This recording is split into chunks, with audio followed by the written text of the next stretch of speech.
سوال پوچھا گیا، سائل کہتا ہے کہ گائے یا اونٹ میں عقیقہ کرنا کیسا ہے؟ جب بھی بقر عید آتی ہے، عید الاضحیٰ، تو یہ سوال عموماً لوگ پوچھتے ہیں کہ کیا ہم گائے اور اونٹ میں اپنے بچوں کا عقیقہ شمار کر سکتے ہیں؟ تو پیارے بھائی اور قابل احترام بہنوں، پہلی بات تو یہ ہے کہ ہم عقیقے کو بقر عید یعنی قربانی کے ساتھ کیوں مکس کرتے ہیں اور کیوں بقر عید تک انتظار کرتے ہیں؟ عقیقے کا مسئلہ تو یہ ہے کہ جب بچہ پیدا ہو تو 7ویں دن یا پھر 14ویں دن یا 21ویں دن جو ہے اس کی جو ہے وہ اس بچے کی طرف سے جو ہے، اگر لڑکا ہے تو 2 بکرے اور اگر لڑکی ہے تو 1 بکری ذبح کریں۔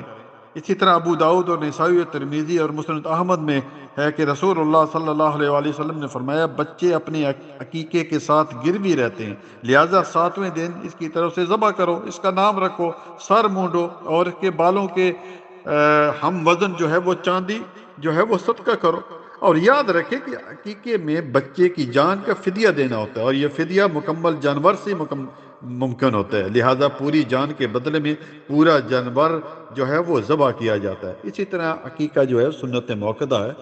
جس طرح کہ آپ صلی اللہ علیہ وسلم نے فرمایا کہ جس کے ہاں بچے کی ولادت ہو تو اس کی طرف سے عقیقہ کرے، اور دوسری حدیث جو کہ ابو داؤد سے نسائی میں ہے کہ جس کے ہاں بچہ پیدا ہو تو وہ لڑکے کی طرف جانب سے 2 بکریاں اور لڑکی کی جانب سے 1 بکری جو ہے وہ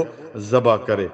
اسی طرح آپ صلی اللہ علیہ وسلم نے حسن اور حسین رضی اللہ عنہما کا 7ویں دن عقیقہ فرمایا، مستدرک حاکم حدیث نمبر 2037۔ اسی طرح بعد حدیث سے ہمیں یہ بھی ملتی ہے کہ اگر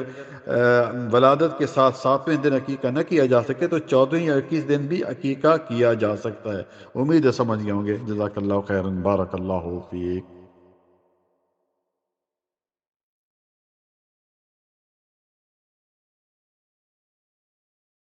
اللہ